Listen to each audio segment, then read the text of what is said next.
নমস্কাৰ সকলোলৈ মই শুভকামনা জনাইছো বিশেষকৈ শুভকামনা জনাইছো সেই সকল নৱপ্ৰজন্মৰ বন্ধু বান্ধৱীলৈ যিসকলে অহা 15 তাৰিখে তৃতীয় শ্ৰেণীৰ পৰীক্ষাৰ বাবে পৰীক্ষাত অৱতীৰ্ণ হ'ব এই পৰীক্ষাৰ জৰিয়তে আমি প্ৰায় ৭,৫০০তকৈও অধিক পদবী অসম চৰকাৰত থকা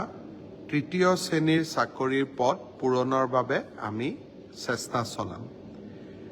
অসমত ইমান ডাঙৰ পৰীক্ষা আগত কেতিয়াও হোৱা নাছিল 11 লাখ ছাত্ৰ ছাত্ৰীয়ে 15 ছেপ্টেম্বৰত পৰীক্ষাত অৱতীৰ্ণ হ'ব মই অলপ আগতে লিষ্টখন চাইছিলো 11,23,000 পৰীক্ষাৰ্থী হ'ব চেণ্টাৰ হ'ব 2,305টা যদি আমি মেট্ৰিক পৰীক্ষাক চাওঁ মেট্ৰিক পৰীক্ষাই হ'ল অসমৰ সকলোতকৈ ডাঙৰ পৰীক্ষা আৰু বেছি ছাত্ৰ ছাত্ৰীয়ে পৰীক্ষা দিয়ে এই পৰীক্ষাটো মেট্ৰিকতকৈ 3 গুণ হ'ব আৰু 2305টা কেন্দ্ৰত পৰীক্ষা পতা আৰক্ষী মোতায়েন কৰা চেণ্টাৰ ইনচাৰ্জ এটা বৃহৎ কৰ্মযজ্ঞ মই আশা কৰোঁ সকলোৰে সহযোগত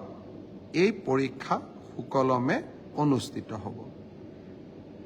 কোৱাৰ প্ৰয়োজন নাই কিন্তু তথাপিতো আকৌ এবাৰ কৈছোঁ যে আৰক্ষীৰ পৰা চিভিল প্ৰশাসন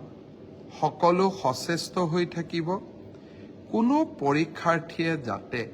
কোনো কাৰণতে অসৎ উপায় অৱলম্বন কৰিব নোৱাৰে মই আকৌ কৈছোঁ মেৰিটত মই চাকৰি পাইছোঁ ক'ব খুব সহজ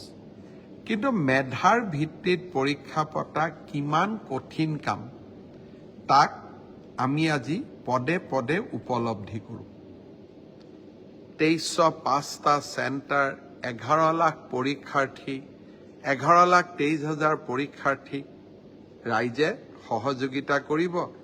যাতে এই পৰীক্ষাটো আমি সুন্দৰ আৰু সুকলমে সমাধান কৰিব পাৰোঁ